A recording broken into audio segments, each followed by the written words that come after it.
Hi everyone, my name is Christian Black and I am a gallery teacher at the Detroit Institute of Arts. Today I would like to discuss with you how African Americans are depicted in art by those who are white. Representation in art is important because it gives those who are a part of that culture someone or something that is relatable. The people of that culture can make connections to the art as they are seeing someone that looks like them. While the unfortunate side of representation is that a culture is not always shown properly, there are those times when representation is done positively. What this topic is meant to accomplish is to begin a discussion about racial representation and how we view a group of people from an artistic standpoint when we are not a part of that culture. What we will be doing is looking at two works of art by two different artists depicting African Americans positively, meaning they are not done as caricatures of themselves or as subhuman. Our first case study will be a sculpture made by John Quincy Adams Ward called the Freedman, made in 1863. 1863 might sound like a familiar year to you all.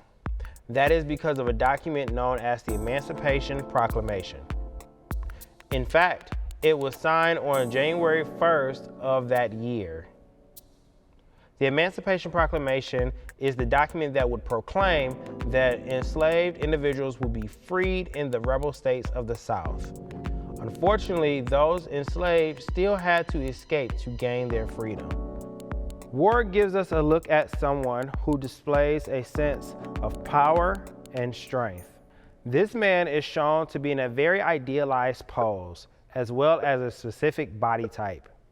This body type is reminiscent of those that you would see in ancient Greek and Roman sculptures. This idea of a perfect body. Another borrowed aspect of Greek or Roman sculpture is the figure's pose. This figure is posed as he is beginning to rise. He is also positioned in a very heroic stance, as well as staring off into the distance. This stance, alongside the gaze of his eyes, gives us a sense that he is looking to the challenges of the future. Now, let us take a closer look at the sculpture. John Quincy Adams Ward is a white artist depicting a formerly enslaved person of African descent. We can tell this by looking at the broken shackle on the man's left wrist. It is with this broken shackle that we see a subversion of the caricatured and stereotypical representation of people of African descent in 1860s American art. These broken shackles also reflect the ideas of the abolitionists, which included freeing those who were enslaved. It is in this state of freedom that Ward changes the narrative of this man. No longer is he bound and subservient, but now he is free and powerful.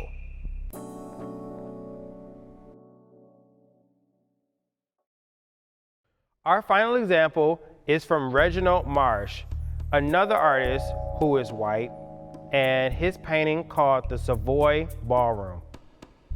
Savoy Ballroom was made in 1931, in the latter years of the Harlem Renaissance. The Harlem Renaissance was a time period from the 1910s to mid-1930s. This was a period that saw the explosion of multiple African American artists, writers, and musicians centered in Harlem, New York.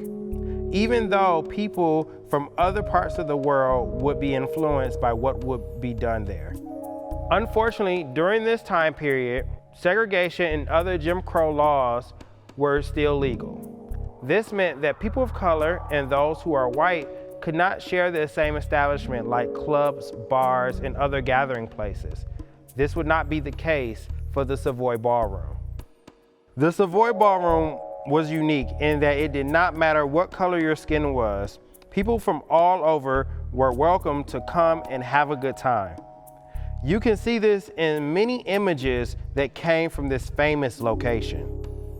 Marsh depicts African Americans in a way that will promote positive imagery for the culture.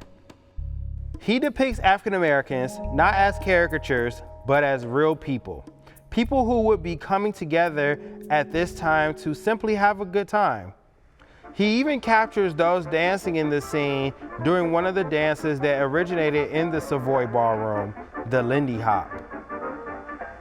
There is rhythm and the Lindy Hop at Harlem's land of swing, homeland of happy feet and birthplace of many new dances.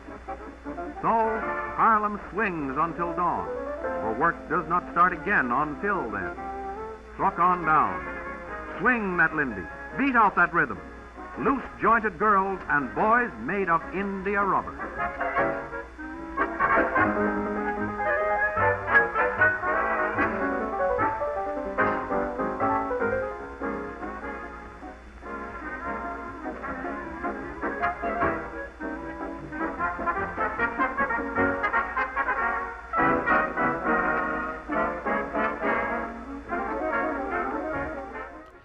It is representation of African Americans like this that show that they not only respected the African American culture, but they honor and respected the African American people.